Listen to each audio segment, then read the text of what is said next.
ಹೊಸ ವರ್ಷದ ಹೊತ್ನಲ್ಲೇ ಅಬ್ಬರಿಸ್ತಾ ಇದ್ದಾನೆ ಸಮುದ್ರ ರಾಜ. ಅಮೆರಿಕದ ಕ್ಯಾಲಿಫೋರ್ನಿಯಾ ವೆನಿಜುವೆಲಾ ತೀರದಲ್ಲಿ ಸಮುದ್ರ ನರ್ತನ, ಪ್ರದೇಶದಲ್ಲಿ ರಕ್ಕಸ ಅಲೆಗಳ ಅಬ್ಬರಕ್ಕೆ ಜನ ಮನೆ ಬಿಟ್ಟು ಹೋಗುವಂತಹ ಪರಿಸ್ಥಿತಿ. ಮನೆಗಳು, ಹೋಟೆಲ್ಗಳಿಗೂ ಕೂಡ ನೀರು ನುಗ್ಗಿಬಿಟ್ಟಿದೆ.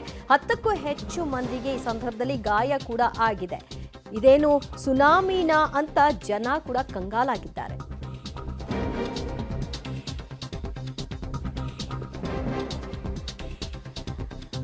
ಸುನಾಮಿನ ಏನಾಗ್ತಾ ಇದೆ ಅಂತ ಜನ ಕಂಗಾಲಾಗುವಂತಹ ಪರಿಸ್ಥಿತಿಯೊಂದು ಸಂಭವಿಸಿತು.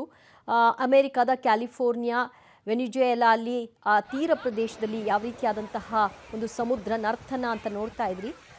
ಎಲ್ಲರೂ ಕೂಡ ದಿಕ್ಕಾಪಾಲಾಗಿ ಓಡಿದ್ದಾರೆ. ತೀರ ಪ್ರದೇಶದಲ್ಲಿ ರಕ್ಕಸ ಅಲೆಗಳ ಅಬ್ಬರ ಎಲ್ಲರನ್ನೂ ಕೂಡ ಒಂದು ಕ್ಷಣ ಬೆಚ್ಚಿಸಿದೆ. ದೃಶ್ಯದಲ್ಲಿ ನೋಡ್ತಾ ಇದ್ರಿ ಯಾವ ರೀತಿಯಾಗಿ ಅಲೆ ಇದೆ ಅಂತ. ಅಲ್ಲಿ ತೀರ ಪ್ರದೇಶದಲ್ಲಿ ಇದ್ದಂಥವರು, ಅವರ ಮನೆಗಳು ಎಲ್ಲವೂ ಕೂಡ ಒಂದು ಅಲೆಯ ಆಪೋಷಣಕ್ಕೆ ಗುರಿಯಾಗಿರುವಂಥದ್ದು. ಜನ ಕೂಡ ದಿಕ್ಕಾಪಾಲಾಗಿ ಓಡ್ತಾ ಇದ್ದಾರೆ. ಕೆಲವರು ನೀರಿನ ರಭಸಕ್ಕೆ, ಆ ಸೆಳೆತಕ್ಕೆ ಸಿಕ್ಕಾಕೊಂಡ್ರು. ಅದರಲ್ಲಿ ಒಂದು 10ಕ್ಕೂ ಹೆಚ್ಚು ಮಂದಿಗೆ ಗಾಯ ಆಗಿದೆ ಅನ್ನುವಂತಹ ವರದಿ ಕೂಡ ಲಭ್ಯವಾಗ್ತಾ ಇದೆ. ಇದೇನು ಸುನಾಮಿನ ಏನಾಗ್ತಾ ಇದೆ ಅಂತ ಅಲೆಯ ರೌದ್ರತೆಯನ್ನು ಕಂಡು ಜನ ಕಂಗಾಲಾಗಿರುವಂತಹ ದೃಶ್ಯ ಇದು ಅಮೆರಿಕದ ಕ್ಯಾಲಿಫೋರ್ನಿಯಾದಲ್ಲಿ ಕಂಡುಬಂದಿದೆ.